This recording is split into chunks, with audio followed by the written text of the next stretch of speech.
이재명 정부가 내각과 대통령실 인선 등 빠르게 진용을 갖추는 가운데 민주당의 대표 정책통으로 대통령 선거 정책 공약을 개발하고 방향을 제시한 김성환 더불어민주당 의원, 삼선 국회의원, 더불어민주당 정책위원회 의장, 11대 12대 서울특별시 노원구청장 역임. 탄핵 정국 이후 심화된 국민 분열을 통합하고 여야 간 갈등 해소를 위해 대화와 타협의 협치를 강조. 최대한 대화하고 타협하고 국민적 공감을 얻기 위한 노력, 이런 걸 기반으로 해서 의회 내의 민주적 절차를 잘 거쳐야겠죠. 김성환 의원이 생각하는 이재명 정부의 향후 정책 방향과 국민 통합을 위한 해법, 집중 분석합니다. 이재명 정부의 내각과 대통령실 인선이 속도를 내고 있습니다. 이 대통령은 연일 경제, 민생을 강조하고 있는데요. 더불어민주당 김성환 의원과 얘기 나눠보겠습니다. 김 의원님 안녕하십니까? 네, 안녕하세요. 반갑습니다. 선거 치르느라 고생 많으셨습니다. 아이고, 고맙습니다. 네, 이재명 정부 1기 내각 구성과 대통령실 인선이 한창입니다. 총리와 비서실장, 정책실장 등 주요 인사가 발표됐고요. 오늘은 우상호 정무, 오광수 민정, 이규현 홍보수석을 임명했습니다. 이 대통령의 인사의 방점은 어디에 있다고 보시는지요? 이재명 대통령이 후보 시절에도 그 기준을 말한 적이 있지 않습니까? 네. 가장 중요한 거는 국민에 대한 충직함. 자기에 대한 충직함이 아니고 국민에 대한 충직함이 가장 중요하고 그다음 순서는 능력이다. 그래서 국민에 대한 충직함과 능력 있는 사람들을 발탁하겠다고 했는데 지금 그 기준에 따라서 인사를 하고 있다고 보여집니다. 네. 김 의원께서는 대선 공약 등 정책 개발에 앞장섰는데요. 이재명 정부 1기 내각에 환경부 장관 유력 후보로 거론되고 있습니다. 연락 받은 게 있으신가요? 없습니다. 그 언론에서 그냥 추측한 보도일 뿐입니다. 네. 조만간 제 결과를 기다려보면 알 텐데 나오신 김에 환경부는 향후 이제 기후 에너지부로 개편될 방침인데요. 기존 이제 환경부와 산업통상자원부의 기후와 에너지 담당 기능을 합친 부서로 개편이 됩니다. 이재명 대통령은 재생에너지에 관심이 많습니다. 김 의원께서도 재생에너지 전도사로 불릴 만큼 이 분야 전문가신데요. 근데 한편에서는 이게 환경과 에너지, 이게 정책적으로 시너지 효과를 낼 수 있을까 하는 이런 우려의 목소리도 나옵니다. 네, 이미 유럽의 많은 국가들, 영국이나 독일이나 프랑스나 스웨덴, 이 많은 국가들이 대부분 이름은 조금씩 다른데 취지로 보면 기후에너지부, 심지어는 막 경제까지를 붙여가지고 하는 국가들이 많이 늘었습니다. 네. 우리로 치자면 기후의 정책, 그러니까 탄소 배출을 얼마나 줄일 것인가에 대한 정책 기능은 환경부에 있는데 그것을 실제로 실행하는 대부분의 기능은 산업부에 있습니다. 네. 산업부는 아무래도 천천히 줄이고 싶어하고 그렇죠. 환경부는 좀 빨리 줄이고 싶어하고 이러다 보니까 사실은 조금 엇박자가 나고 있는데요. 이것을 통합해서 그 목표와 실제로 실행을 한 부서에서 담당하게 되면 훨씬 더 효과가 날 거라고 보고 있고 네. 유럽의 많은 나라들이 이미 그런 방식으로 했더니 훨씬 효과적이더라.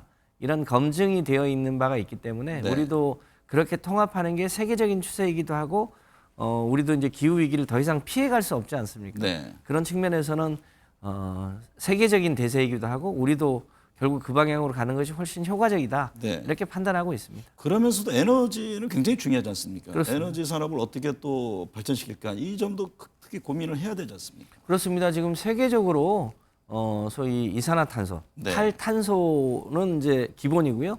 그 탈탄소 이후에 재생에너지 중심으로 가되 네. 나라에 따라서 원전을 약간 보조에너지로 하는 나라들이 있고 안 하는 나라들이 있는데 우리도 이제 그 방향으로 가야 됩니다만 우리는 문재인 대통령 때는 이제 소위 재생에너지 중심으로 하면서 원전하고 이렇게 했고 네.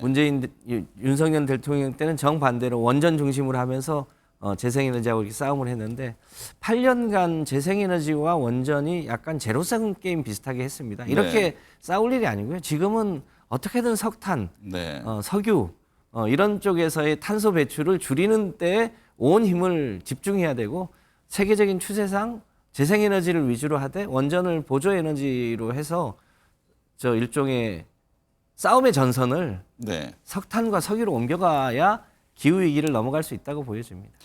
말씀을 들어보니까 준비된 장관 같습니다. 별 말씀입니다. 김의원은 민주당의 대표 정책통입니다. 이번 대선에서도 이재명 대통령의 공약 개발에 나섰는데요. 지금 이제 경제 민생 회복 강조합니다. 이 대통령 취임 일성도 경제였고요. 지금은 이제 외환위기 때보다 더 어렵다 이런 말들을 많이 합니다. 민생 회복을 위해 시급히 필요한 정책은 어떤 것들일까요? 예전에는요, 그 소위 온돌의 윗목, 아랫목 그런 논쟁이 있었습니다. 네. 아랫목에 불을 떼면 윗목까지 따뜻해졌다 이런 때가 있었는데 네. 그 소위 낙수 효과 이론 아닙니까?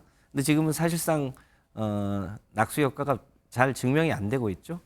수출 중심의 나라인데 수출이 아무리 잘 되더라도 민생이 잘 안 되는 게 현재의 상황인데 그래서 수출은 수출대로 잘 되게 하더라도 소위 민생이 좀 더 따뜻해질 수 있도록 하는 정책을 직접적으로 해야 되는데 코로나 때 이미 몇 번 확인을 했습니다. 네. 코로나 재난지원금이라든지 코로나 때 지역화폐라든지 이렇게 하면 재정의 역할이죠. 그렇습니다. 네. 이게 백화점에서 쓰거나 해외에 나가서 쓰거나 이런 불필요한 수요가 아니라 시장과 일종의 뭐 안경점이라든지 가구점이라든지 음식점이라든지 이런 데서 주로 돈이 돌기 때문에 효과를 실질적으로 체감한 상공인들이 많습니다. 그래서 네. 그런 정책을 좀 일치적으로 쓰면서 궁극적으로는 중소기업을 또 소재 부품 기업들을 육성해서 이제 윗목과 아랫목을 좀 더 연결하는 작업들을 중장기적으로 하면서도 단기 대책을 겸해야 지금 아랫목이 매우 차가운데 네. 그 목을 좀 데울 수 있을 거라고 판단합니다. 이재명 대통령과 미국 트럼프 대통령 양국 정상 간 통화했습니다.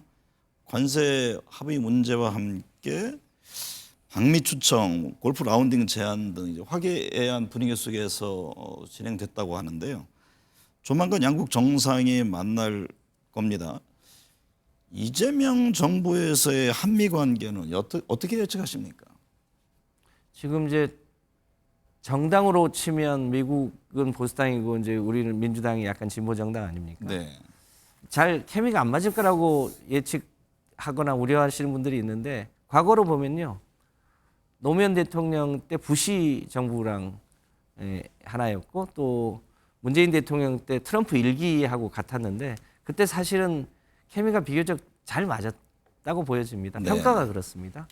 이번에도 이재명 대통령이 일종의 국익 중심의 실용 예고에 바탕하지만 상대에 대한 예의나 이런 여러 가지 측면에서 잘 할 거라고 봅니다. 이제 네. 우선은 이제 한미 정상이 직접 만나기 이전에 G7 정상회담에 이재명 그래서 오늘 대통령이 15일 날 초대돼 있지 않습니까? 이제 거기서 첫 이 일종의 조우를 하고 그 이후에 직접 만나게 될 거고 또 지금 한미 이 통상 협상, 관세 협상 데드라인이 7월 8일 아닙니까? 네. 조금 연기될 가능성도 있습니다만 그 전에 한미 간의 여러 가지 현안 문제를 저는 슬기롭게 잘 풀어나갈 거라고 판단합니다. 네. 이재명 정부 출범 이후 금융시장은 지금 화색이 돌고 있습니다. 이재명 정부 시대에 허니문 랠리다라는 말이 나오고 있는데요. 이 대통령은 코스피 지수 5천 시대를 공약으로 내걸었습니다. 그래서 ETF도 4천만 원어치 매수하고 앞으로 5년간 6천만 원 더 투자해서 향후 1억 원을 투자하겠다 이런 입장도 냈는데 코스피 2천 돌파가 아시겠습니다만 노무현 정부 때입니다. 그동안 너무 침체돼 있었는데 코스피 5천 시대 언제쯤 열릴까요? 네, 이제 다행히 이재명 정부가 출범하고 나서 증시는 일단 우상향하는 이 추세이고 또 네. 환율은 또 안정이 되고 있는 추세 아닙니까? 이제 네. 드디어 정상화되어 가고 있다라고 하는 게 이제 시장의 신호인데요. 네.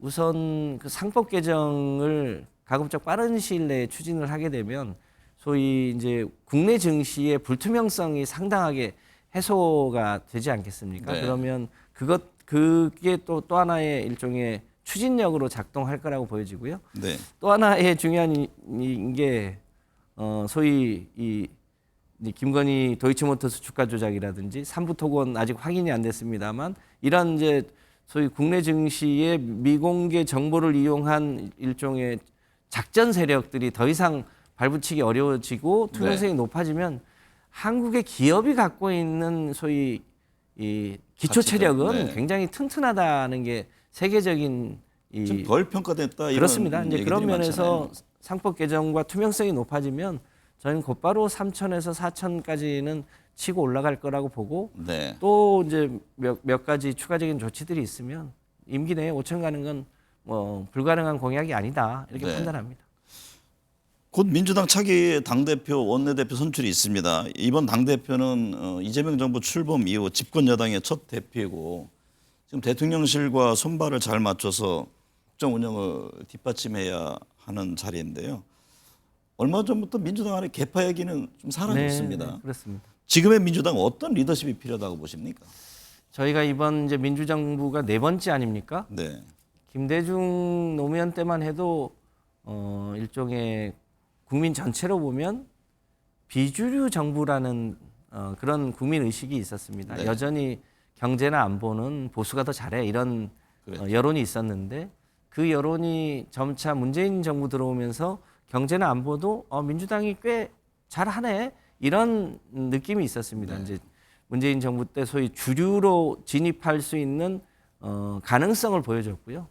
그런 반면에 뭐 저희가 평가하긴 그렇습니다만 소위 국민의힘이 너무 오른쪽으로 퇴행하면서 네. 실제로 대한민국의 이 국가 운영의 주류가 누구인가에 대해서 우리 국민들이 이제 민주당이 경제나 안보 분야를 포함해서 전방위적으로 국가 운영을 책임질 수 있는 거의 유일한 정당이라고 하는 그런 판단을 국민들이 이번 대선을 통해서 그래서 이번 대선 때 중도 보수론이 좀 먹혔다고 그렇습니다. 보는 거잖아요. 네, 그런 차원에서 보면 이제 이재명 정부도 중심을 잡고 해야 되겠습니다만 당이 해줘야 될 역할은 그런 면에서 국민 다수의 여론을 충분하게 수렴하는 당 대표와 원내대표가 네. 또 이제 이 정부랑 소위 이 케미를 이루어서 국가 운영을 해야 되는 이 소위 주류 시대로서의 당당함과 이 포용력 이런 게 필요한 시기라고 판단합니다. 네.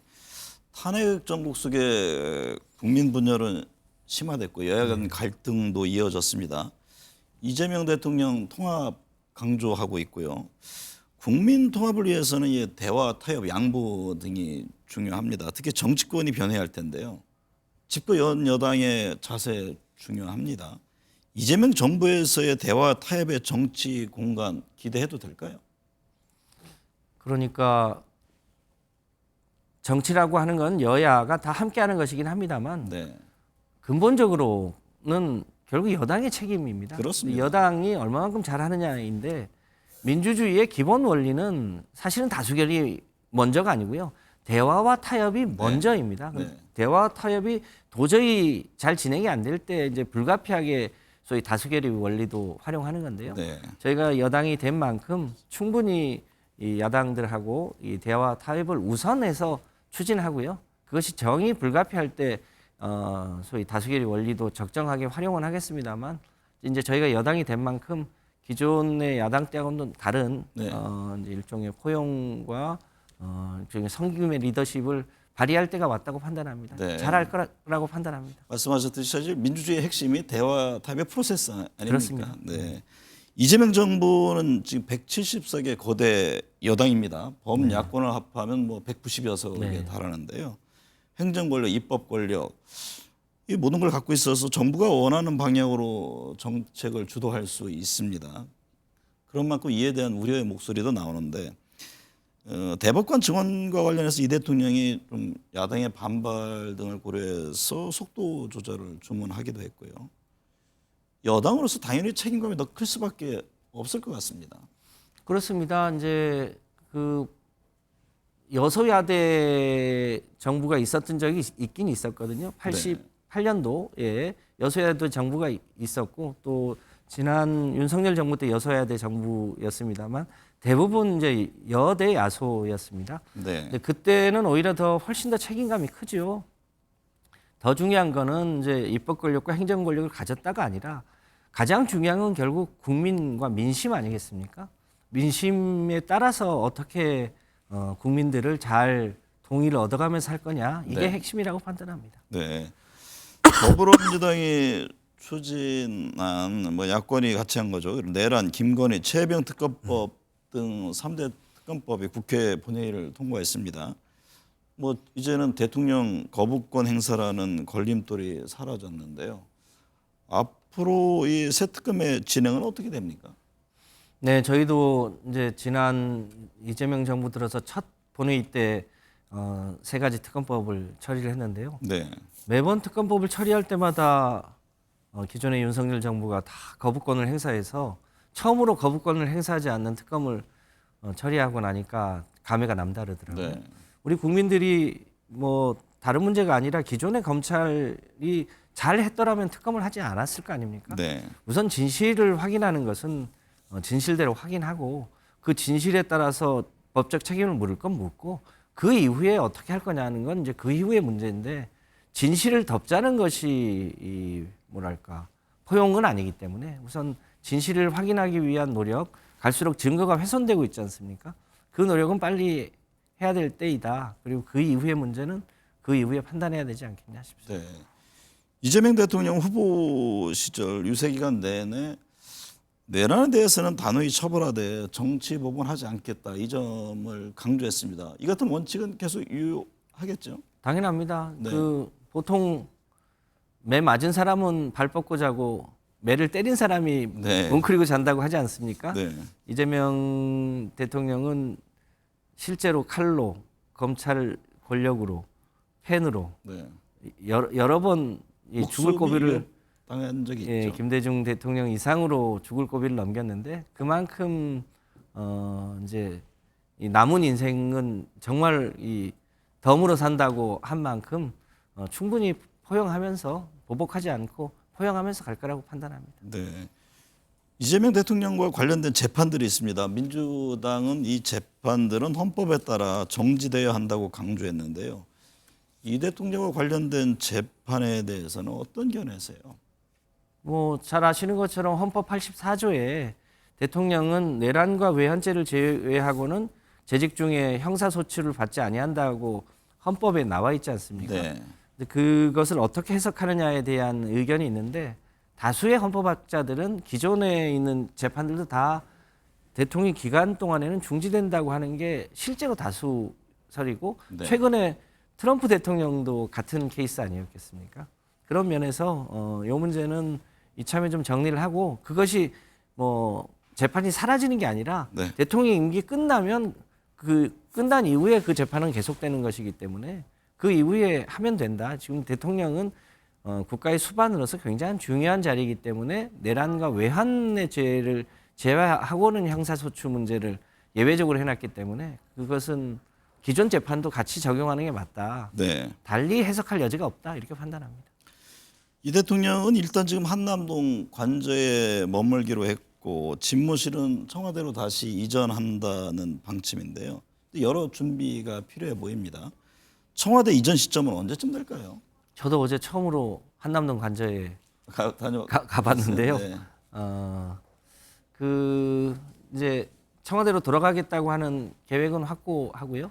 다만 이제 관저나 사저나 저 본관을 수리를 해야 되는데 이게 박정희 대통령 때 지어놓고 그 이후로는 거의 수리를 하지 못해서 네. 이참에 수리를 좀 해서 들어갈 계획이 좀 있는 것 같더라고요. 그렇게 네. 되면 곧바로 굉장히 오래됐지 않습니까? 그렇습니다. 네. 그래서 조금 그 뭐랄까 실제 생활하고는 좀 맞지 않는 불편함이 좀 있다고 네. 하더라고요. 그래서 그걸 이참에 수리를 하고 들어가면 시간이 조금은 걸릴 것 같은데 아무래도 올해 내로는 들어갈 수 있지 않을까 판단합니다. 네. 새로 출범한 이재명 정부에 대한 기대가 큽니다. 새 정부의 핵심 과제는 뭐니 해도 민생 회복과 국민 통합입니다. 다음에는 뭐 장관으로서 모셔야 될 듯합니다. 오늘 함께해 주셔서 감사합니다. 네, 고맙습니다.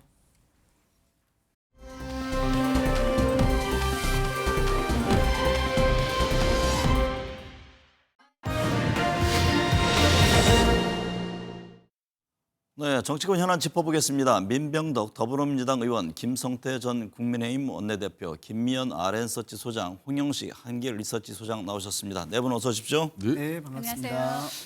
민병덕 의원님, 이재명 대통령의 첫 행보를 한마디로 요약하면 경제 직접 챙기기인 것 같습니다. 비상경제 TF 첫 회의에서 실무자들에게 전화번호를 알려주면서 아이디가 있으면 직접 전화하라 이런 주문을 했고, 경제수석을 경제성장수석으로 바꿨고 또 AI 수석도 신설했습니다. 현충일 추념식 후에는 재래시장도 깜짝 방문했는데요. 이재명표 실용주의가 시작됐다고 보면 됩니까? 네. 이재명표 실용주의가 시작됐다고 보면 될 것 같고요. 네. 기본적으로 전화번호를 주면서 언제든 어떤 내용이든 전화라고 이렇게 직접 챙기는 것은 성남시장 시절 때부터도 그렇게 해왔던 방식이고 네. 이 방식이 공무원들에게는 굉장히 힘든 방식입니다. 그렇지만 국민들에게는, 시민들에게는 굉장히 효능감이 높은 방식이죠. 재래시장을 간 것도 대비가 되는 게 윤석열 대통령 같은 경우는 첫 방식으로 백화점을 갔어요. 신세계 네. 백화점을 가셨는데 우리 이재명 대통령 같은 경우는 재래시장을 갔단 말이죠. 조금 더 어려운 사람들, 서민들을 찾아간다라고 하면서도 그 경제 수석이 아니라 경제 성장 수석, AI 네. 수석 이렇게 한 걸 보면은 성장을 해야 된다라는 강한 메시지를 두고 있는 것이고 그 성장에는 첨단 특히 AI 네. 성장해야 분배한다. 또 분배는 재래시장과 같은 어려운 사람들에게 하겠다. 이 모든 것과 관련해서 아이디어가 있으면은 직접 나한테 달라. 이런 실용적인 부분들을 보여주고 있다고 봅니다. 네. 김성태 전 대표님, 이재명 대통령이 취임 뒤에 코스피가 2,820선을 돌파했습니다. 예. 금융시장 기대감이 반영된 것 아니냐 이런 해석이 나오는데요. 또 이 대통령이 김문수 전 국민의힘 대선 후보에게 전화를 걸어서 김 전 후보와 배우자 설ren영 씨의 안부를 물었다고 합니다. 취임 첫날에는 우원식 국회의장, 여야 대표들과의 오찬도 있었는데요.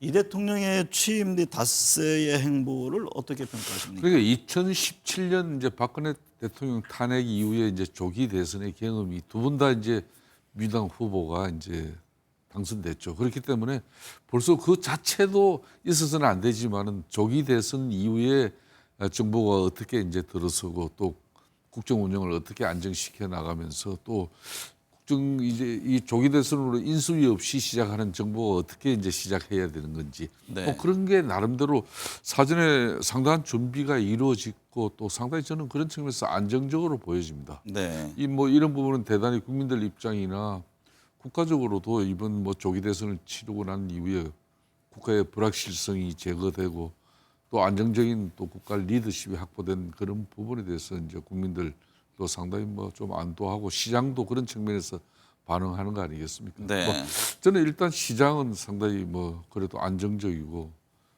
상당히 그 평온하게 어찌 보면 시작했다 해도 과언이 아니겠죠. 네. 홍영식 소장님, 대선 이후 첫 여론조사에서 민주당 지지율이 46%, 국민의힘이 20%입니다. 국민들의 어떤 기대 심리가 반영된 걸까요? 지금 나온 이 여론조사를 보면은 대선 전에 비해서 민주당은 한 15% 정도 올라갔고, 국민의힘은 한 15% 정도 하락했다 이렇게 보시면 될 것 같습니다. 네. 이런 그 여론의 흐름은 이제 새 정부가 출범하면서 기대 심리도 있고 또 한편에서는 국민들이 이제 민주당이 여당이 되었으니까 여당에 대해서 힘을 실어주려고 하는 그런 심리가 작동했다고 봅니다. 보통 우리는 이런 정권 초에 이런 현상을 허니문 기간이라고 이야기하는데 허니문 기간이 여야 정치인 관계만 있는 것이 아니고 여당과 국민과의 관계도 형성이 되는데 국민들의 초기 허니문 기간의 현상으로서 지지율의 변화가 크게 나타난 것 같습니다. 네. 김미연 소장님, 최근 갤럽 여론조사에 따르면 이재명 대통령에게 투표한 가장 큰 이유가 내란 종식이라고 응답했습니다.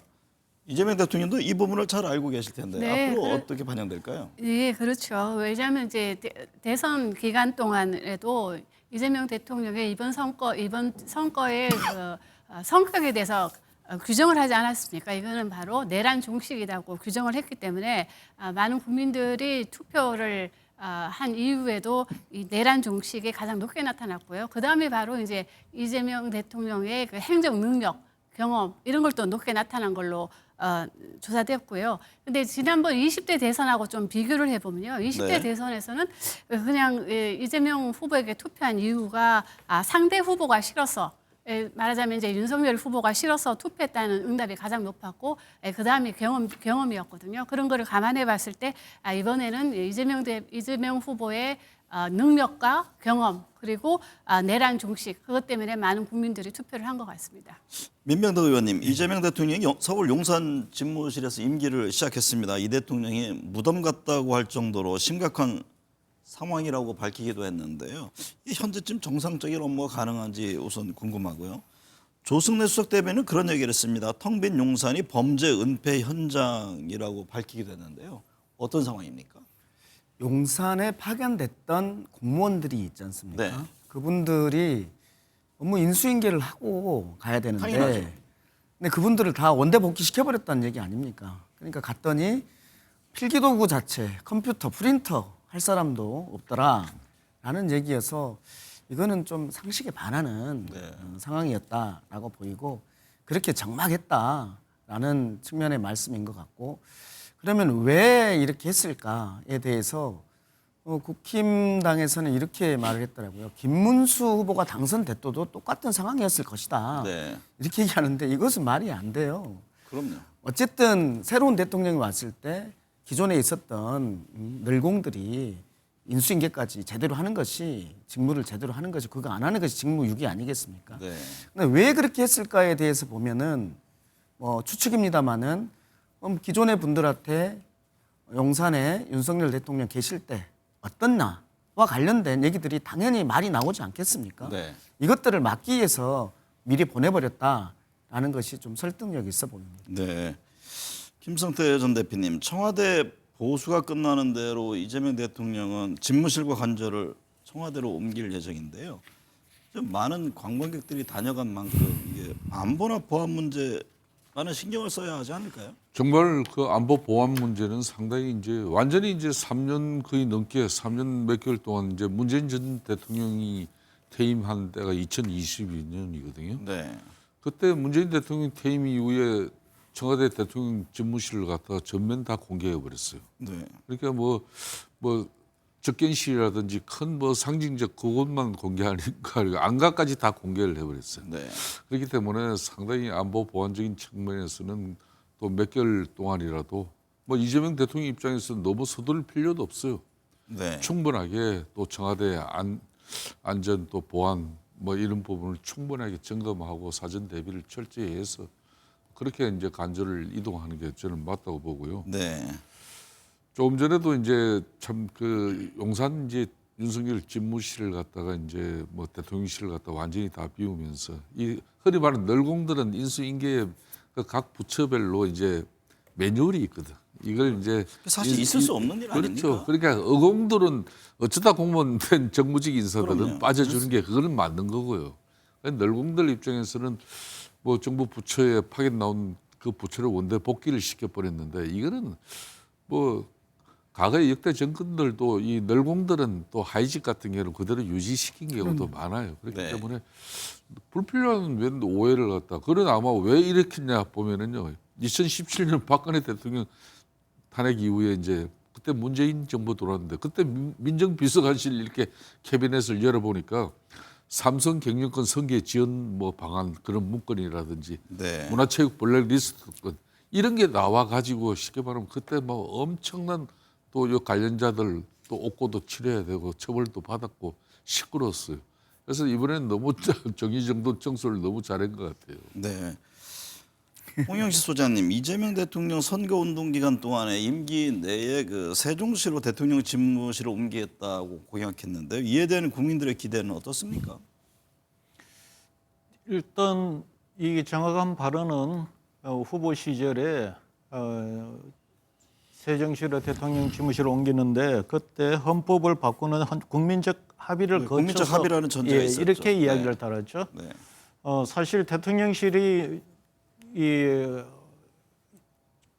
세종시로 가게 되면은 어떻게 보면은 사실상 수도 이전의 어떤 의미를 갖습니다. 해서 그래서 아마 이것이 중차대한 문제이기 때문에 후보 시절에 이 부분에 대해서 전제를 달고 이야기를 했는 거로 보여지고요. 일단 국민들의 평가로 봐서는 일단 영상 집무실을 더 이상 쓰지 않기로 한 부분은 우호적일 겁니다. 네. 우호적이고 세정시로 옮기는 이 부분에 대해서 국민들이 어떻게 평가할 것인가는 대통령이 이 국토 종합 전략 차원에서 어떤 그 비전을 제시하고 설명을 해내느냐에 따라서 아마 의견이 달라지지 않을까 이렇게 보여집니다. 네. 민 의원님, 김혜경 여사 이번 대선 기간 동안 조용한 선거 운동을 해왔잖아요. 이재명 대통령이 된 이후에도 영부인으로서 조용한 내조 기조를 유지한다는 그런 얘기가 흘러나옵니다. 네네. 선거운동 기간에도 저는 한 두어 번 식사를 하면서 네. 이제 조용한 선거운동 현장에서 뵀어요. 그런데 그런 얘기들을 계속 하시고 특히나 윤석열 정부가 무너진 것과 관련해서 김건희 여사의 사례가 매우 크지 않습니까? 네. 그때 어땠냐면 대선 때 김건희 여사와 관련된 이러저런 문제들이 많이 있었고 그래서 제2부속실도 안 만들 정도로 내조에만 집중하겠다 이렇게 했었어요. 근데 네. 거기에서 계속해서 사고가 터졌던 거 아닙니까? 그래서 우리 뭐 그것의 반면교사로 계속적인 그 조용한 내조를 하실 거는 같고 네. 그럼에도 불구하고 조용한 내조를 해야죠. 내조를 해야 되기 때문에 어려운 사람들을 찾아서 위로하는 그런 역할이라든지 뿐만 아니라 이제 시중에 있는 많은 여론들 중에서 그리고 집안에서의 야당 역할들 네. 그런 역할들을 뭐 여사님께서 해주시면 좋지 않겠나 이런 생각을 하고 있습니다. 네. 김면수 의원님, 김혜경 여사의 향후 행보를 지원하기 위해 영부인을 보좌하는 제2부속실이 다시 운영되는데요. 제2부속실에 대한 여론은 어떤가요? 저는 매우 긍정적일 거라고 보여집니다. 왜냐하면 작년에 저희가 조사를 한번 한 적이 있는데요. 국민들은 10명 중 6명 이상은 제2부속실이 필요하다고 응답한 걸로 저는 기억을 하고 있습니다. 네. 그리고 이 영부인이라는 자리는요, 이제는 전 세계적으로 영부인이라는 것이 공적인 역할이 점차 확대되는 추세인데요. 뭐 이래서 영부인을 조용한 내조만 해야 된다고 이렇게 묶어놓는 거는 저는 이런 그 세계적인 추세와 맞지 않고 국민 여자 그러니까 소위 말하는 여성들의 뭐 신장 역할에도 굉장히 맞지 않다고 보여집니다. 그렇기 네. 때문에 저는 김혜경 여사의 향후 행보를 지원하기 위한 제2부속실은 반드시 필요하고 또 이거를 이 제2부속실을 운영하는 거에 대해서 국민들도 저는 반길 거라고 생각합니다. 네. 민 의원님, 이재명 대통령 인사 살펴보겠습니다. 총리 김민석, 비서실장의 강훈식, 정책실장의 김용범, 대변인의 김유정, 오늘 뭐 정부 홍보 또 민정수석도 발표했는데요. 전체적으로 어디에 방점이 있다고 보십니까? 기본적으로는 이제 정치인들이 많이 있고 그다음에 이제 관료들이 들어가더라도 실무를 해본 관료. 네. 김용범 수석 같은 경우도 실장이요. 네, 정책실장 같은 경우에도 실무까지 해본 경험이 있는 거 아니겠습니까? 정치인을 둔다는 것은 이런 의미입니다. 정치인들은 여론에 민감할 수밖에 없잖아요. 네. 국민 주권 정부를 표방하는 이재명 정부에서는 국민의 여론을 잘 살피겠다라는 측면으로 보이고 그러면서도 관료와 학자들을 그대로 두는 거 아니에요. 관료들은 상명하복에 뭐 이제 익숙하고 그리고 또 실무에 능하고 네. 학자들 같은 경우는 이론에 박지만은 실행력이 좀 떨어지고 그렇죠. 이 부분들을 총괄적으로는 정치인 뭐 비서관이나 이런 분들이 좀 국민의 여론을 살피면서 총괄하는 이런 분위기로 보입니다. 네. 정책실장은 관료 출신, 경제수석, 경제성장수석이죠. 학자 출신해가지고 서로 균형을 맞추는 그렇죠. 것이다 이런 해석이군요. 예, 그 뭐 정책 수석 같은 경우도 관료 출신이긴 하지만은 또 현장에서의 경험들이 네. 있습니다. 그 가상자산과 관련된 해시드 대표도 3년 정도 하셨고 그렇죠. 현장의 경험들이 있다 보니까 저는 네, 뭐 정치인과 학자와 잘 맞출 수 있을 것이라고 봅니다. 네. 김현수 의원님, 이재명 정부의 첫 인사는 어떻게 보십니까? 여론은 어떻게 보고 있나요? 저는 여론도 상당히 긍정적으로 평가할 거라고 보여집니다. 네. 왜냐하면은 지금 임명된 주요 포스트에 있는 인물들은 대부분 국민들이 잘 아는 사람들이에요. 그렇기 때문에 국민들은 그분들의 장단점을 잘 알기 때문에 그런 사람들을 임명했다는 거에 대해서는 저는 상당히 긍정적으로 평가할 것 같고요. 그리고 지금은 깜짝 인사가 필요한 시점이 아니라고 저는 보여집니다. 왜냐하면 네. 경제도 너무 힘들고 하루 또 이게 인수위도 없는 상태이기 때문에 빨리 이제 국정이 정상화를 가기 위해서는 어느 정도 행정부를 좀 장악할 수 있는 그립감이 매우 센 사람이 포스트에 와야 되는데 그런 면에서 저는 정치인들 특히 다선 의원들을 전진에 배치한 거는 매우 탁월한 선택으로 보여지고요. 여론도 이에 대해서는 상당히 긍정적으로 평가할 걸로 보여지고 네. 또 하나는 소위 말해서 이 국무총리로 후보로 지명된 분 같은 게 김민석 수석 최고위원 같은 경우에는 차기 대권 주자로 거명될 수 있는 분이거든요. 민주당 내에서. 그런 분들을 이렇게 임명했다는 거는 바로 그리고 우리가 지금 생각해야 되는 게 이재명 후보 시절에 이야기했던 것 중에 가장 중요한 거는 정권 재창출이라고 얘기를 했거든요. 그러니까 네. 그런 걸 관점을 봤을 때 벌써 5년을 내다보고 정권 재창출을 위한 준비를 지금부터 하고 있다. 그렇다면 상당히 이 일을 잘해야 되기 때문에 그런 관점에서 본다면 저는 이번 인선은 아주 잘 됐다고 보여집니다. 정권 재창출은 너무 앞선 얘기 아닙니까? 네, 지금 이제 시작인데 김성태 전 대표님, 경제부총리 구윤철, 통일부 장관 정동영, 환경부에는 앞서 출연했던 김성환 의원 등이 거론되는데요. 어떻게 보셨어요? 이재명 정부의 첫 인선. 정치와 그 정무적 판단이 잘 이루어져야 할 그런 부처에는 정치권 인사를 대체로 많이 중용하고 또 정치적 경험도 풍부하면서 또 한편으로는 이제 국정 경험이 많이 필요한 그런 이제 경제부처라든지 또 산업정책 이런 쪽은 또 관료, 정통 관료를 갖다 이렇게 전진 배치하는 그런 형식. 그리고 자신이 오랫동안 조력을 받은 그런 핵심 정책통들은 또 정책 관련 대통령실에 또 임무뿐만 아니라 이제 부처에서도 그런 역할을 또 맡길 것 같고 대체적인 인사 평가를 하면은 국무총리 김민석 또 이 수석 최고부터 그러니까 가장 자신의 이제 심중을 잘 아는 그런 핵심을 총리로 앉히고 또 우상호 이제 정무수석을 또 이렇게 참 우상호 같은 수석 같은 경우는 이 비대위원장 원내대표까지 역임하면서도 민주당 내에서도 대화 타협을 중시하는 그런 상당히 괜찮은 인사예요. 네. 그리고 이제 강훈식 또 비서실장 같은 경우도 대체로 저도 저분하고 같이 또 상임에서 근무도 같이 해보고 저 원내대표 시절에 국토교통위에 활동을 할 때 제가 경험을 했는데 성격이 그렇게 뾰족한 그런 친구가 아니에요. 네. 상당히 또 이렇게 소통 잘하고 또 합리적이라는 평가를 형님 받죠. 동생 이렇게 네. 하면서 상당히 좀 친화력이 좋은 양반들이. 그러니까 저런 부분은 이제 상당히 이제 이재명 지금 대통령께서 인사를 좀 대체적으로 저는 잘했다고 봅니다. 그러니까 파격적인 깜짝 인사 등용을 통해 가지고 불안한 평가를 받을 이유가 없다 이런 인사예요. 또 그러면서도 내년 지방선거까지 고려한 상당히 전략적인 인사다. 네. 그러니까 저 인사에는 저분은 분명히 다음에 서울시장을 타겟으로 볼 건데 저 사람 또 어디 딱 그런 정도 그런 제가 올 벌써 일찍 얘기하고 그 이야기를 할 필요는 없는데 네. 그런 측면에서는 상당히 전략적 인사로 내년 지방선거까지 고려한 그런 인사다 이렇게 보고 있습니다. 홍영식 소장님, 이재명 대통령이 지난 6일 대통령실 경제팀 참모들로 정책실장에 김용범 전 차관, 경제성장수석에 하준경 한양대 교수 등을 임명했습니다. 대통령실이 주도적으로 성장 전략을 이끌겠다 이런 의지가 엿보인 것으로 해석들을 하는데요. 여론에는 어떻게 반영이 될까요? 제가 볼 때 여론에는 긍정적인 영향을 미칠 겁니다. 당연히 그렇게 결정을 해야 됐었고 좋은 방향이라고 봅니다.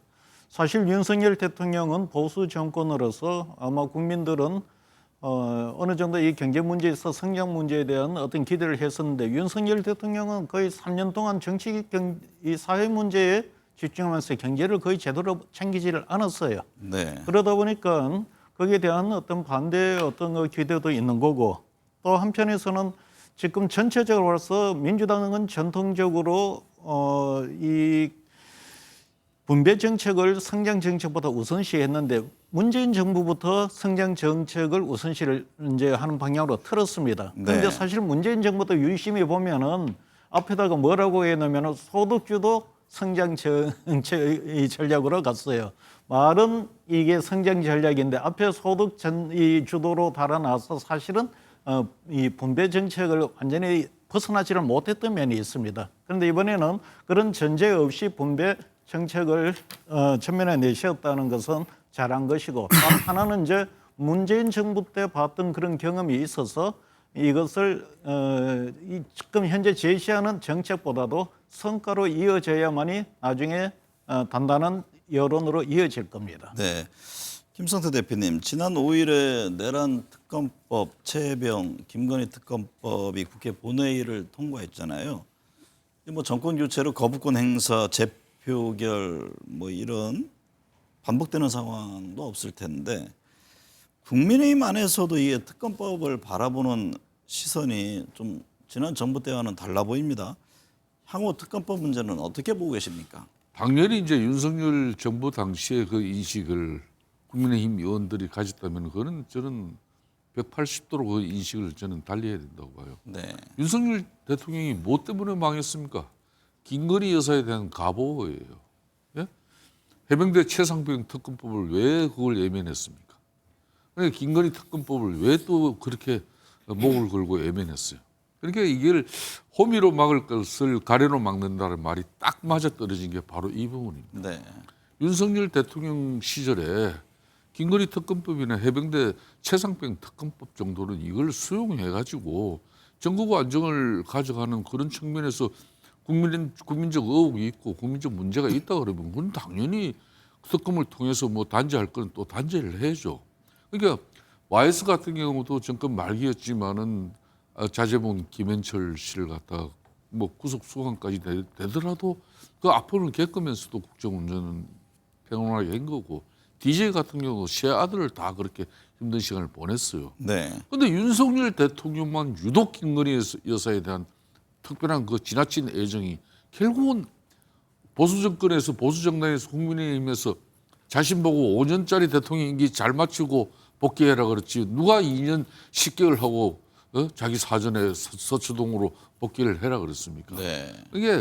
이거는 완전히 이제 호미로 막을 것을 가래로 막으면서 이제 한마디로 혹독한 시간을 맞이하게 된 거죠. 그런 측면에서 윤석열 대통령 측근들이나 윤석열 전 대통령 내에도 이 부분에 대해서는 할 말이 저는 없을 걸로 봐요. 네. 뭐 그렇지만은 저는 이재명 대통령 정부에서도 이걸 뭐 정치 보복이나 또 보수 정치, 그러니까 보수의 기반을 근본적으로 말살시키려는 하는 그런 뭐 업무라든지 의도는 저는 없어야 된다고 좀 네. 보겠습니다.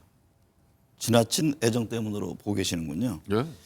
민혜님, 내란 특검부터 빠르면 이달 말 다음 달 초쯤에 출범할 것으로 보여지는데요. 내란 행위에 대한 단죄 등에 대해서 지금 여권의 의지는 확고한 거죠. 그렇죠. 내란 종식해야 우리가 앞으로 갈 수 있다라고 보는 것이기 때문에요. 그래서 이번에 내란 특검법을 수정 발의해서 통과됐잖아요. 수정 발의가 검사가 40명에서 60명으로 늘었어요. 다만 그 기간은 늘지 않았습니다. 그건 무슨 말이냐면 지금 우리가 내란과 관련해서 대통령, 윤석열 대통령 그리고 군, 경찰 이렇게 지금 재판 중이잖아요. 재판 중인데 무슨 특검이냐 이렇게 생각하실 수 있는데 텅 비어 있는 곳들이 있습니다. 국무위원들 그리고 대통령실, 국정원 이런 부분들이 텅 비어 있고, 그리고 또 외환 유치와 관련해서도 이제 좀 수사 여지가 있는 것들이 있습니다. 네. 그래서 이것을 너무 길게 하면 안 된다 측면에서 기간을 연장하지 않으면서 짧게 끝내자라고 네. 하면서 이제 인원은 늘리고 기간은 늘리지 않는 그런 특검을 했고, 이게 6월 10일 정도 화요일 날 이게 통과되면, 국무회의 통과되면 바로 이제 특검 추천들을 하면서 7월이면 출범하지 않을까 네. 이런 생각이 들고요.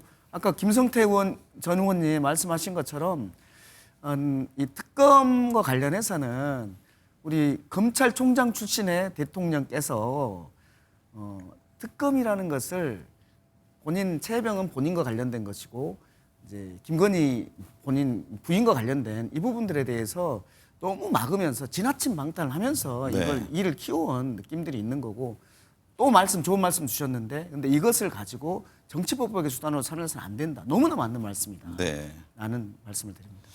김면수 소장님, 사법개혁에 대한 관심도 큽니다. 대법관 증언에 대해서는 이재명 대통령이 속도 조절을 주문했고 대법원이 국회에 의견서를 낼 것으로 보이는데요. 사법개혁에 대한 여론은 어떤가요? 저는 이 부분에 대해서 이재명 대통령이 속도 조절을 주문한 거는 저는 매우 잘했다고 생각합니다. 왜냐하면 바로 이런 대법관 정원 같은 그 문제 같은 경우는 공론화 과정이 반드시 필요합니다. 공론화 과정 없이 국회의원들만으로 공론화를 시켜서 이렇게 통과시키는 거는 반대로 상당히 반발을 불러올 수 있기 때문에 공론화 과정을 거치고 국민들의 의견을 물은 다음에 이렇게 개혁을 하는 거는 저는 필요하다고 보여지고요. 이것이 잘못하면은 사법 개혁이 아니고 사법을 장악하는 것이 아닌가 하는 그런 쓸데없는 또 의구심이 좀 생길 수도 있다고 보여지고요. 그러나 여기에 사법개혁과 그리고 검찰개혁은 다른 문제입니다. 검찰개혁에 대해서는 국민들이 상당히 필요하다고 느끼기 때문에 검찰개혁은 밀고 나가더라도 이런 대법관 증언 같은 이런 문제는 반드시 공론화 과정이 필요하다고 보여집니다. 민병도 의원님, 12.3 비상계엄 이후 6개월 동안 멈춰있던 외교가 재가동에 들어갔습니다. 이재명 대통령이 취임 사흘째인 지난 6일이죠. 도널드 트럼프 미국 대통령과 첫 정상 통화를 했습니다. 두 정상이 이른바 암살 위협 관련 동병상련 교감을 나눴고 방미 초청도 했다고 하네요. 네네.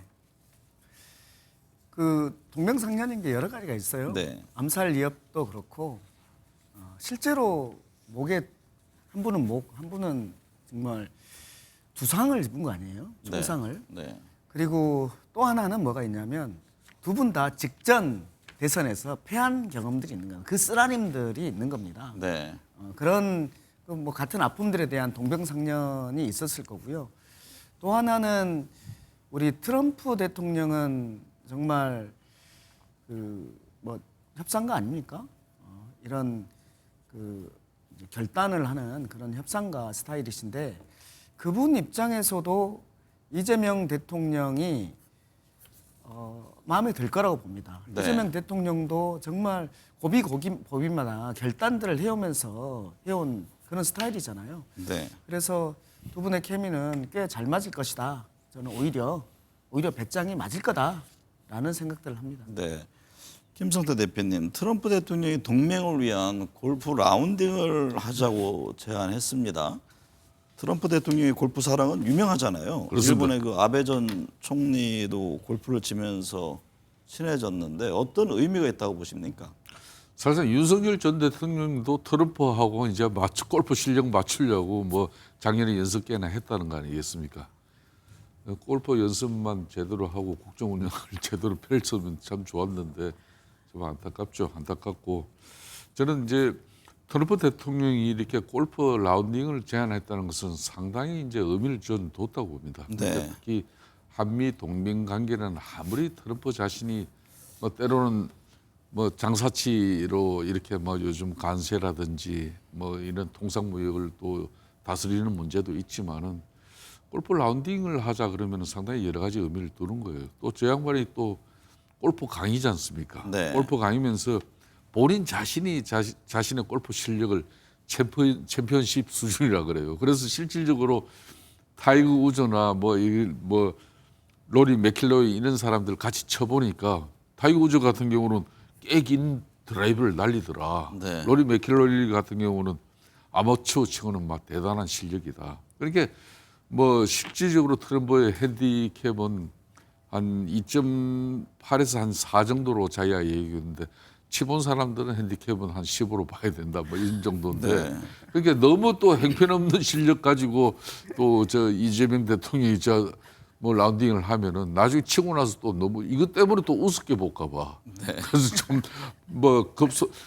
빨리 가해를 받더라도 좀 웬만한 실력 가지고 라운딩 했으면 좋겠고 그보다는 전통적인 한미 동맹 관계 이번에 G7 또 비롯해 가지고 또 여러 가지 미국하고 또 동북아 안보 질서를 갖다 수립하고 하는데 또 긴밀한 또 이재명 대통령의 기존의 이제 미국 측에 대한 인식을 좀 바꾸는 좋은 계기로 삼을 수 있는 수단이에요. 네. 이재명 대통령도 운동신경이 좋은 것으로 알고 있습니다. 그러니까 제가 알기로도 골프 괜찮다 그러더라고요. 네. 홍 소장님, 오는 15일 캐나다에서 열리는 G7 정상회의에서 두 정상이 만날 것으로 이렇게 추측이 되잖아요. 두 정상과 첫 대면이 중요하지 않습니까? 굉장히 중요하겠죠. 아마 국민들도 굉장한 관심을 갖고 지켜볼 겁니다. 지난 대선을 지켜봤을 때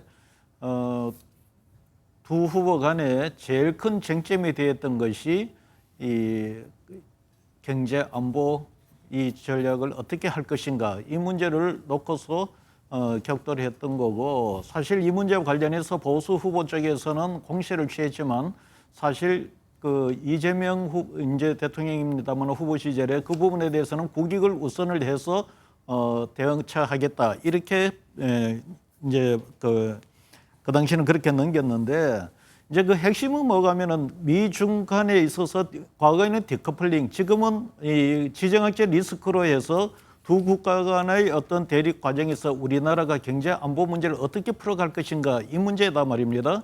그래서 민주당은 전통적으로 경제는 중국, 안보는 미국, 그래서 안미 경중 이런 전략을 이제 전통적으로 취해 왔는데, 대체적으로 지금 국제 정치 상황에서 그것이 한계가 있다. 그럼 한계가 있으면은 새 대통령은 그 문제를 어떤 식으로 대처하고 돌파할 것인지 그 답을 국민들이 지켜보겠죠. 네. 뭐 6월 15일 날 이 만남이 성사가 될지 안 될지 모르겠지만 어쨌든 제일 중요한 관전 포인트가 될 것 같습니다. 네.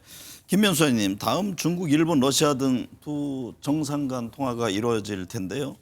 윤석열 전 대통령은 당선 뒤에 미국, 일본, 영국과 차례로 통화를 가졌고 중국은 베트남보다 뒤에 7번째로 했습니다. 이게 뭐 순서를 조율하면서 통화를 하게 되겠죠. 네, 지금 제 제일 관심사는 두 번째 국가가 어디냐, 일본이냐, 중국이냐인 것 같습니다. 이재명 대통령은 중국에 대해서는 윤석열 대통령보다는 훨씬 더 호의적인 관계를 갖겠다고 이야기를 했기 때문에 아마도 중국하고 통화할 확률이 커 보이지 않을까 이런 생각도 할 수 있는데요. 어떻게 보면 지금 한미일 동맹을 매우 중요시 이야기했기 때문에 일본과 먼저 또 통화도 할 수 있는 가능성도 있기 때문에 저는 이 누구랑 두 번째 국가가 어딘가에 따라서 향후 외교적 행보 어떻게 할 것인가 외교적 그림이 보여질 걸 보여집니다. 네. 민 의원님, 이재명 대통령의 국제무대 데뷔전이 확정됐습니다. 취임 11일 만이죠. 오는 15일 G7 정상회의에 참석하는데요. 취임 2주일이 되기도 전에 다자간 정상외교 데뷔전을 치르게 됐는데 이재명표의 외교는 어떻게 예상하십니까? 기본적으로 2주도 안 됐는데 나간다는 게 녹록한 일은 아니죠. 네. 참모들도 제대로 준비 안 돼 있는 이런 상태에서 나가는 건데 그래도 기본적으로는 지금 온 세계가 주목한 대한민국 아니었습니까? 네. 6개월 동안 그 민주주의를 회복한 그 상징으로 나가는 것이기 때문에 그 부분과 관련해서는 지난번에 문재인 대통령이 나가셔서 코로나로 다 찬사를 받았던 것처럼 G7에서도 민주주의 회복과 관련해서 대한민국이 찬사를 받는 그런 것은 있을 것이다 라고 보이고요. 네. 또 하나는 윤석열 대통령께서 했던 몰빵 외교가 있었던 거 아닙니까? 네. 이것에 대해서는 미국을 최우선으로 하면서도 다자 외교를 복원하지 않겠나 이런 생각을 하고 있습니다. 네. 다만 한마디만 더 하면 이번 백악관에서 대통령 당선과 관련해서 한미 동맹을 우선하면서도 중국의 영향력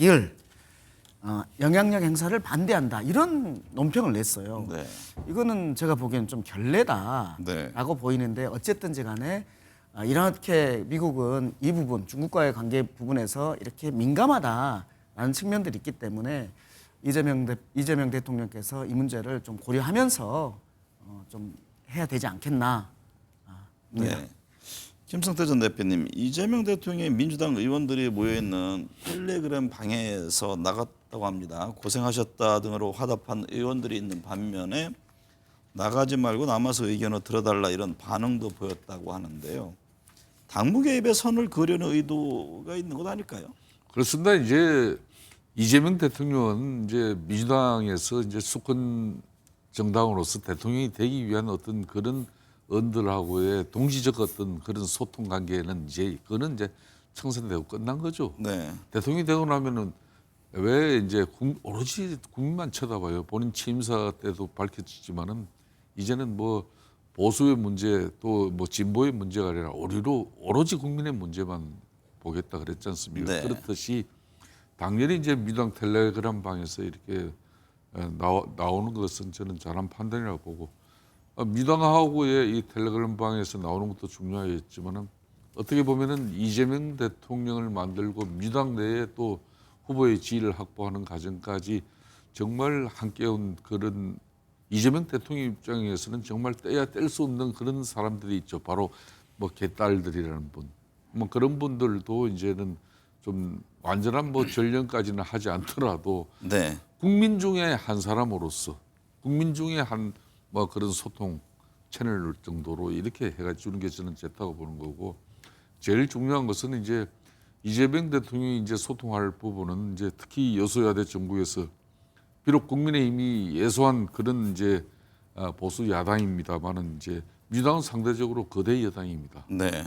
거대 여당이기 때문에 상당히 국정 운영을 원활하게 또 뒷받침할 수 있는 그런 입법 권력을 가지고 있기 때문에 민주당의 목소리보다는 야당의 목소리를 많이 기울여 주시면은 이거는 성공한 대통령으로 갈 수 있는 거죠. 네. 그런 측면에서 그저께도 제가 정무수석이 되는 우상호 의원을 만나가지고 한 이야기가 이분이 술도 잘 드시고 소통 대화 잘하시는 분인데 민주당 의원들보다 국민의힘 의원들 더 자주 만나고 식사하고 소주잔 기울여라. 원래 전통적으로 정무수석이 그랬죠. 그렇게 사실 야당 그런 자리 의원들과 하는 겁니다. 자주 만나고 깊이 있는 소통을 그러니까 하는 저도 역할을 윤석열 했었죠. 대통령실에 그렇게 많은 제가 참 쓴소리를 많이 넣었어요.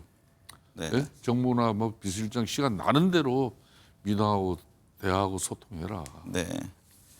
민 의원님, 이 대통령이 텔레그램방을 나가면서 새로운 대한민국을 만들자라고 했을 때 의원들 반응 어떻습니까? 어제는 대표 시절 지도부를 한남동 관저로 초청해서 만찬을 하기도 했잖아요. 핵심 중에 핵심이 이제 성공한 대통령 네. 국민들에게 필요하다. 제일 처음에는 좋았지만 또 막판에 가면은 안 좋은 것들이 많은 대통령, 우리 국민들에게 불행 아니겠습니까? 이제 성공한 대통령 만들자. 여기에 대해서 다 의기투합하고 있는 부분이고요. 네. 저는 그래서 이제 뭐 아까 말했던 당무 개입 뭐 이런 부분들은 실은 말이 안 된다. 네. 지난 정권에서 있었던 문제이기 때문에 뭐 그렇지 이거는 말이 안 되는 거고 당무 개입이 아니라 정말 당과 정과 청이 협력을 정말 잘해야 되는데 이것이 원활하게 돌아가야 된다라는 네. 측면하고 함께 우리 김성태 의원님께서 말씀하시는 우상호 정무수석이 정말 야당하고 잘 협치를 할 겁니다. 잘 만나서 얘기들을 많이 듣고 그것을 전달을 잘할 거라고 생각합니다. 네. 지난번에 우리가 그렇지 못해서 너무나 문제였던 거 아닙니까? 네. 야당을 말살해야 되는 상대로 여기다 보니까 계속해서 싸움이 일어나고 대통령은 가장 힘센 사람이잖아요. 가장 힘센 사람이 가장 먼저 양보를 해야 된다라는 차원에서 잘할 수 있을 거라고. 여당이 사실 중요하죠. 그렇죠. 그런 어떤 대화 타협의 자세를 어떻게 견제해 나가느냐 이게 국정 운영에 굉장히 중요한 요소가 되는 것이죠. 홍 수장님, 민주당이 새로운 당대표, 원내대표 선출을 앞두고 있습니다. 오는 13일 치러지는 민주당 차기 원내대표 경선 친명 2파전 얘기합니다. 4선의 서용교 의원과 3선의 김병기 의원이 출사표를 던졌는데요. 어떤 후보, 어떤 선택 기준이 될까요?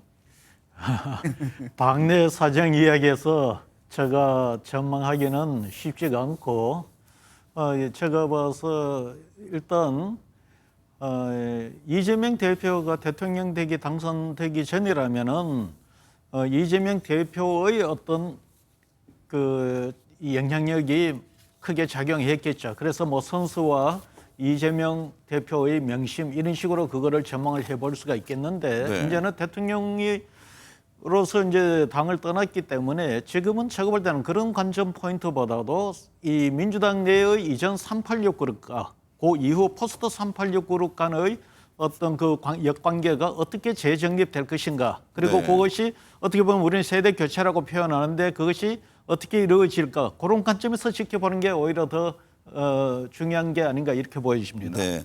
김민수 의원님, 8월 전에는 민주당 조기 전당대회도 엽니다. 지금 정청래, 박찬대 두 친명 인사가 당권을 놓고 경쟁할 것이다 이런 전망이 있는데요.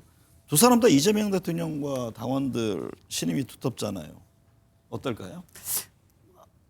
근데 이제 호남 같은 경우가 민주당의 당원 수가 가장 많지 않습니까? 네. 그런 거를 감안해 봤을 때 정성래 법사위원장 같은 경우는 호남 선대위원장을 맡고 난 뒤에 호남을 완전히 골목골목 다니면서 상당히 호남에서 인기가 높을 것으로 지금 예상이 되거든요. 뭐 네. 그렇다면 그것이 다 이 정당대회에 다 표로 연결될 수 있기 때문에 저는 뭐 정청래, 박창대 후보 두 분 다 친명 인사긴 하지만 저는 정청래 저기 법사위원장이 전망을 굳이 안 하셔도 됩니다. 네.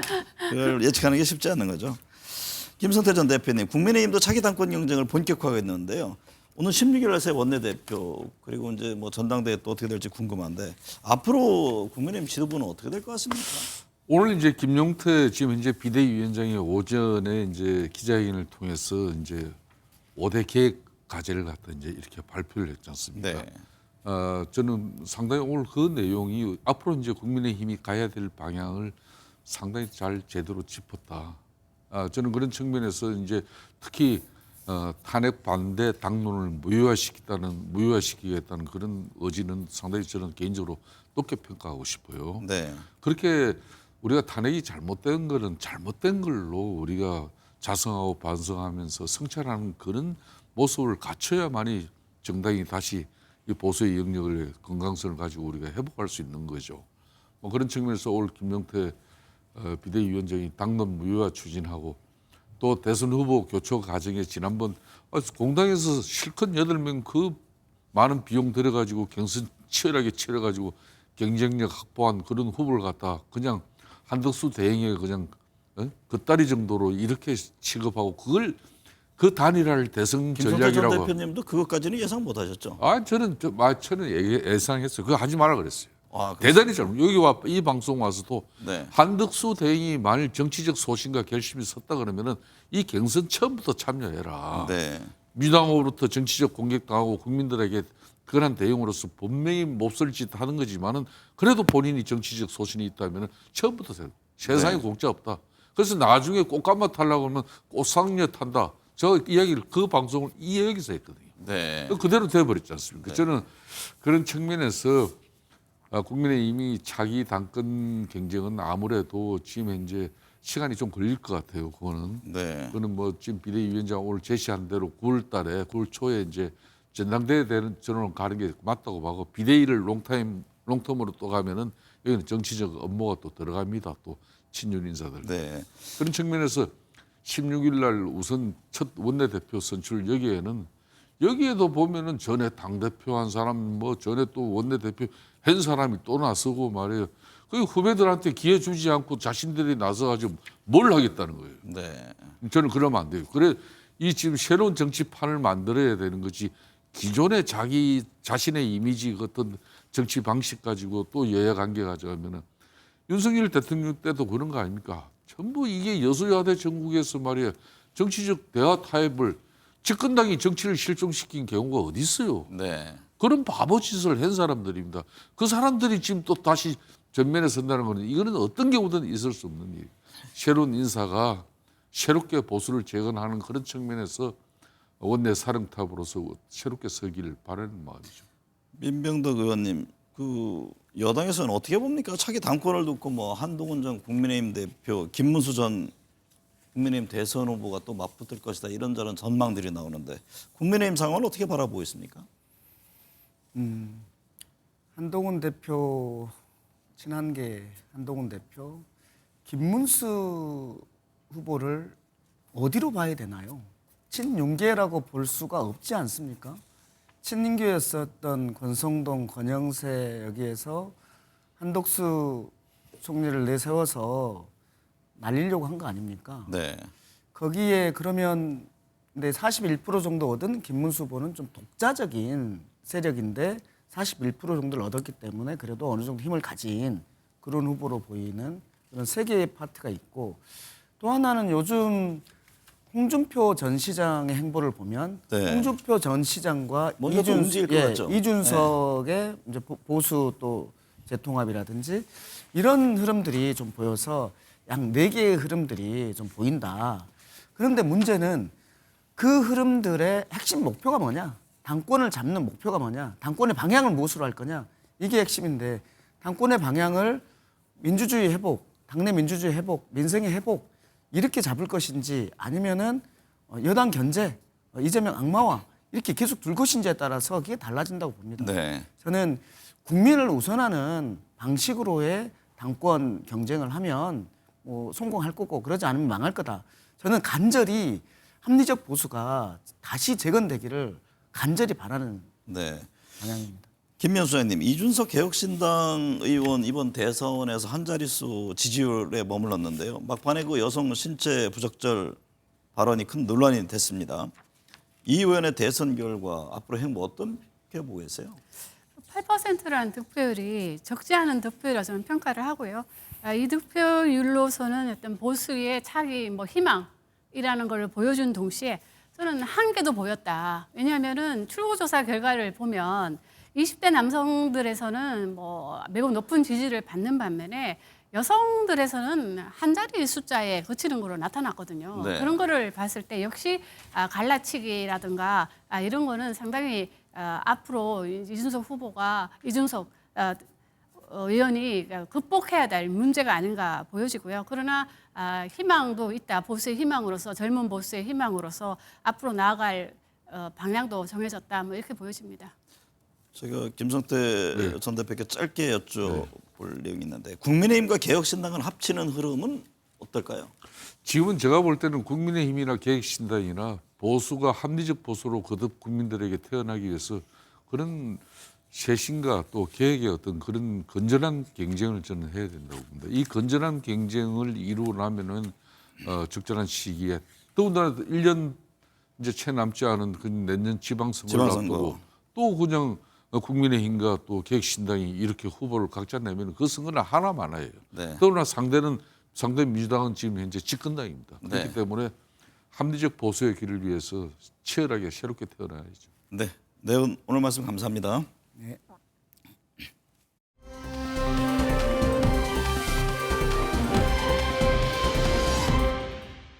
이재명 정부의 대통령실 개편과 인사 윤곽이 드러나고 있습니다. 경제수석 명칭을 경제성장수석으로 바꾼 것이 우선 눈에 띕니다. 이 대통령이 여러 차례 강조한 성장과 재정 역할 확대 등 민생 회복에 방점을 둔 것으로 풀이됩니다. 올해 0%대 성장률을 예고하는 재앙적 상황에서 무엇보다 시급한 것이 경제 회복입니다. 노동시장 개편과 세제 개혁, 규제 완화 등을 통해 경제에 활력을 불어 넣어야 합니다. 이 대통령은 취임 당일인 지난 4일 1호 행정명령으로 비상경제 대응 태스크포스 구성을 지시하고 직접 회의를 주재하며 적극적인 경기 민생 진작 대응 등을 주문한 바 있습니다. 미 트럼프 행정부의 관세 전쟁 등 대외 변수에 적극 대응하면서 내수 활력 등 민생 경제 회복에 신임 대통령실 실장과 수석 등 모두가 매진해야 합니다. 시청해주신 여러분 감사합니다.